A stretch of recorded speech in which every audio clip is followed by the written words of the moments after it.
automatic exchange of information and what the implication of all of that is for Nigeria. I think particularly that the role that the entrance of the automatic exchange of information played or is playing or is expected to play in the whole conversation around tax amnesty and tax transparency, I think it's not been adequately recognized. We needed a tax amnesty for the obvious reasons of being able to shore up our revenue, but also very importantly, we are also at a time when the adoption of the automatic exchange of information makes it critical that government provides this kind of a soft landing, if you like, for those who haven't been doing the right thing in the past and who want to take advantage of doing that. This is the era of globalization, and this is the era of cross-border trading, cross-border activities. There are individuals and nationals, and there are businesses that their tentacle extend far beyond, the jurisdiction of their home country. The challenge that presents is that as you move around the world to trade, especially with the era of technology and e-services, the ease with which you move from one country to the other or hide or move your revenue or business becomes so fast that the capacity of the tax authority in your own jurisdiction to be able to track, might be limited. That is a reality. And if you know that the chances of detection is very limited, I bet you the urge to do the right thing, may not be as high as it should be. So, because of that, transparency becomes a bit of a challenge when you know that you could escape the scrutiny of your own tax authority. So, what is the solution to that? The solution to that is to be able to have some bit of collaborative arrangement with multiple tax authorities such that if you escape country A, for as long as you land in country B, some lifestyle, some information, some record can be exchanged and thrown open such that you are effectively unable to hide effectively. So, and that's the whole essence of exchange of information. So, it's an arrangement for global cooperation. Cooperation among multi-jurisdiction with the aim of promoting transparency, with the aim of tackling evasion. What does this AEOI mean? So it's a systematic and periodic, exchange of taxpayer information between the country of his residence and the country where that individual or that business is trading.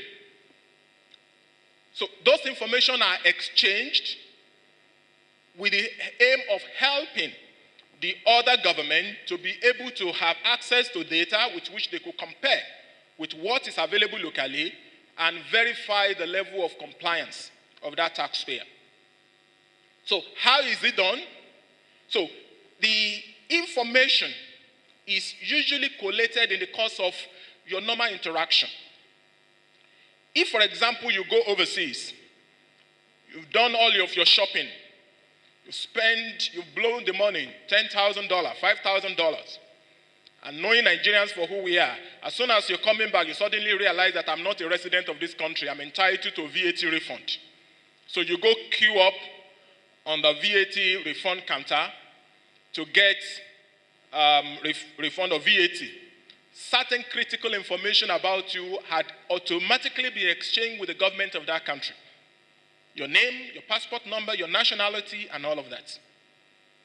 If you are entitled to rental income, if you are entitled to dividends, all right, if you acquire property and you dispose of them in another country, even though you thought the money was carried in Ghana must go, permit me for the use of that word, I hope there are no Ghanaians here, All right? So you packed the money, you travel offshore, and you thought the money had escaped, but you went ahead to go buy property in UAE or in London, in Switzerland, or you go lodge there in Switzerland. There are certain information about it that's already been collated. So that information is what the government collates on a country-by-country basis, and they exchange with the country of your own residence on a periodic manner. So as we speak, like almost 100 jurisdictions have already signed the framework for this automatic exchange of information, including Nigeria. And what does that mean for Nigeria?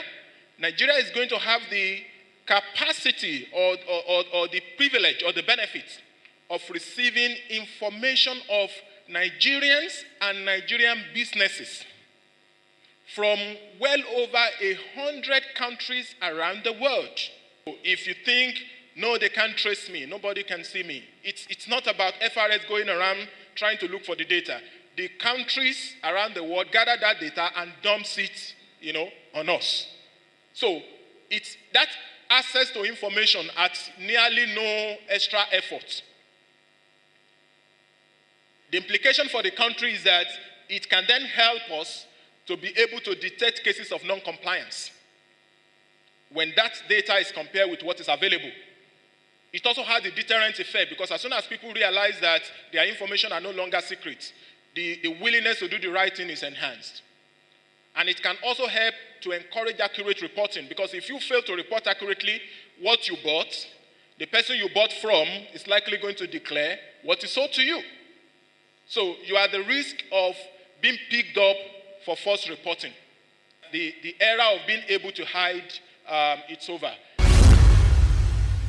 With automatic exchange of information, there is no hiding place. The next paper that was presented was on data mining, which in a way is related to that of Mr. Olugbenro. After that, another paper was presented on practical guidelines for participating in VAIDS.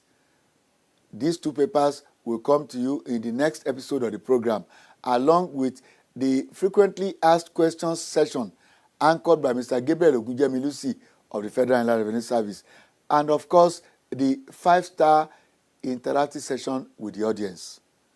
But before we go, this quick one from the CITN. On the same day that the training workshop took place on Thursday, November 9, the Abuja and District Society